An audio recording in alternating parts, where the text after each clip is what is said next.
Assalamualaikum warahmatullahi wabarakatuh. Kami dari kelompok 4 yang beranggotakan Zumratul Lailiyah, Marina Febri Utami, dan Zahwa Ufik Sursida akan menjelaskan materi hasil dari diskusi kami tentang istihsan.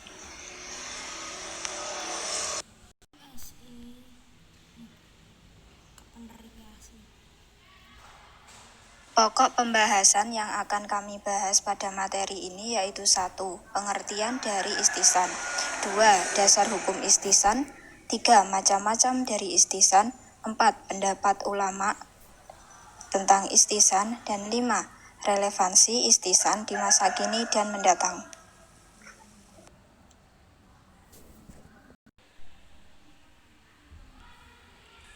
Pengertian istihsan menurut etimologis berarti menganggap baik atau mencari yang baik.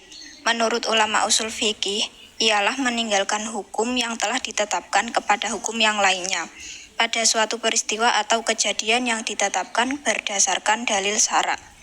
Sedangkan dalam bahasa Arab, yaitu kecenderungan seseorang pada sesuatu karena menganggapnya lebih baik, dan ini bisa bersifat lahiriah ataupun maknawiyah, meskipun hal itu dianggap tidak baik oleh orang lain. Jadi, singkatnya adalah istihsan adalah tindakan meninggalkan satu hukum kepada hukum lainnya, disebabkan karena ada suatu dalil syara' yang mengharuskan untuk meninggalkannya.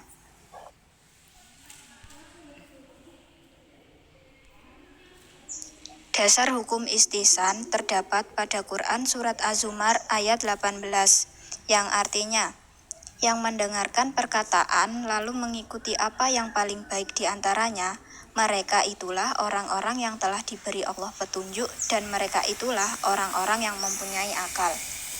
Kemudian pada Quran Surat Az-Zumar ayat 55 yang artinya, dan ikutilah sebaik-baik apa yang telah diturunkan kepadamu dari Tuhanmu sebelum datang azab kepadamu dengan tiba-tiba, sedang kamu tidak menyadarinya.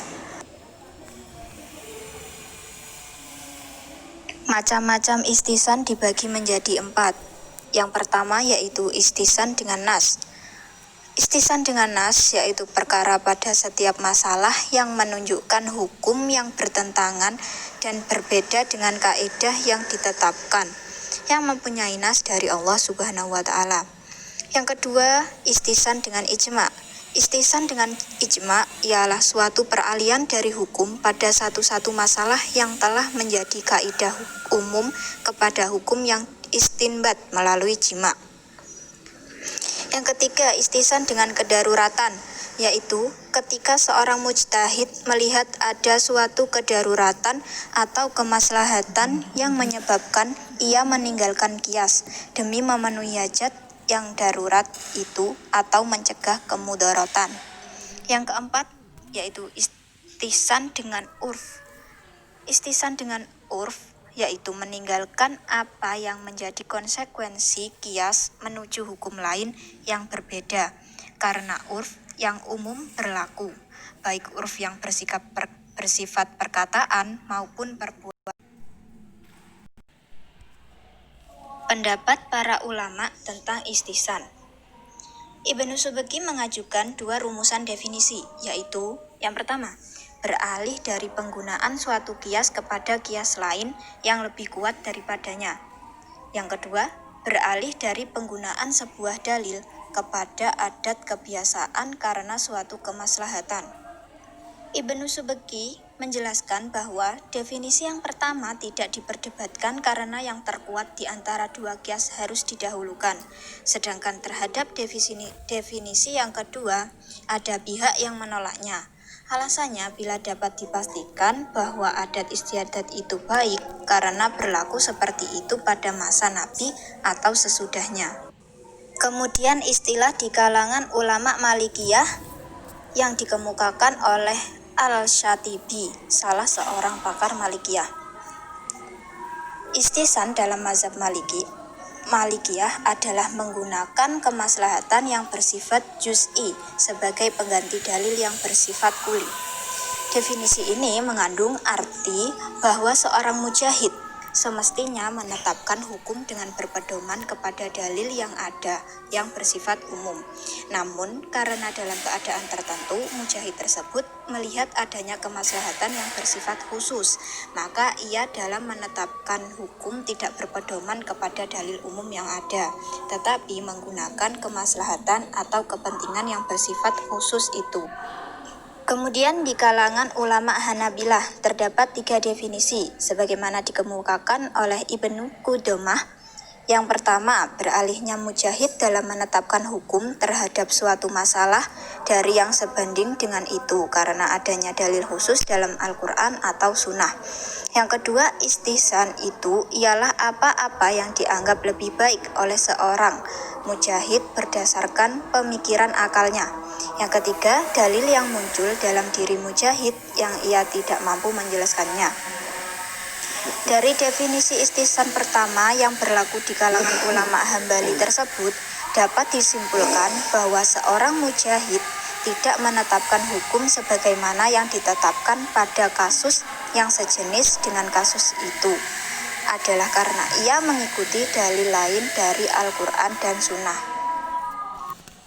Kemudian yang terakhir di kalangan ulama Hanafiyah, istihsan itu ada 2 macam yang dikemukakan dalam 2 rumusan seperti dikutip oleh Al-Syarqishi.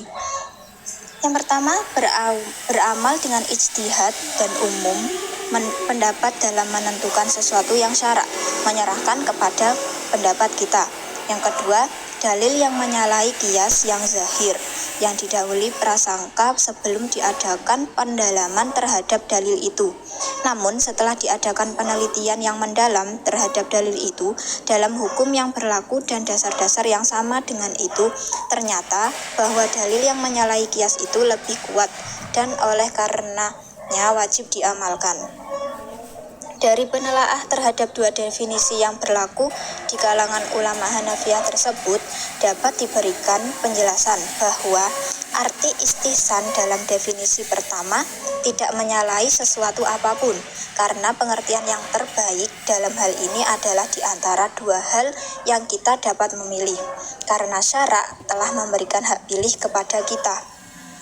Kemudian dalam definisi kedua terkandung adanya pembenturan dalil dengan qiyas zahir. Semula ada prasangka lemah pada dalil itu karena belum diadakan penelitian yang mendalam. Namun sesudah diteliti secara mendalam, ternyata dalil itu lebih kuat daripada qiyas.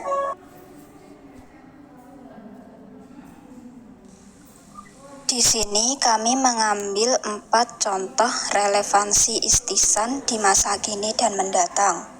Yang pertama, masalah zakat. Dalam menghadapi masalah ekonomi, jika menggunakan ketentuan lama tentang zakat, maka zakat tidak akan berkembang karena sektor pertanian semakin langka. Sedangkan pihak yang mengharapkan bantuan melalui penghimpunan dana sosial melalui zakat semakin banyak. Kedua, pelaksanaan ibadah haji. Pelaksanaan ibadah haji dari tahun ke tahun semakin dirasakan semakin kompleks dan semakin sulit mengatasinya, mengingat jamaah haji semakin banyak seiring dengan pertambahan penduduk dan perkembangan teknologi di bidang transportasi yang memudahkan perjalanan ke Tanah Suci. Sedangkan lokasi pelaksanaan ibadah haji tidak pernah mengalami perkembangan. Kemudian yang ketiga, transplantasi organ tubuh untuk kepentingan pengobatan. Semestinya hal ini tidak perlu dipermasalahkan lagi, meskipun ada ketentuan umum yang melarang menyakiti tubuh seseorang, termasuk jenazah. Namun, dalil yang menyuruh manusia untuk berobat rasanya lebih baik untuk diikuti. Dalam hal ini pun, pendekatan istihsan rasanya lebih tepat untuk dilaksanakan. Yang terakhir yaitu bunga deposito bank. Para ulama tetap berkukuh untuk mengharamkan bunga deposito di bank, meskipun mereka juga mengetahui bahwa dana tersebut digunakan untuk investasi. Penolakan itu muncul karena mereka tetap bersikukuh untuk menggunakan pendekatan konvensional, yaitu mengkiaskan bunga bank kepada riba, yang secara mutlak diharamkan. Sekian presentasi dari kelompok kami. Apabila ada kekurangan, mohon dimaafkan. Terima kasih. Wassalamualaikum warahmatullahi wabarakatuh.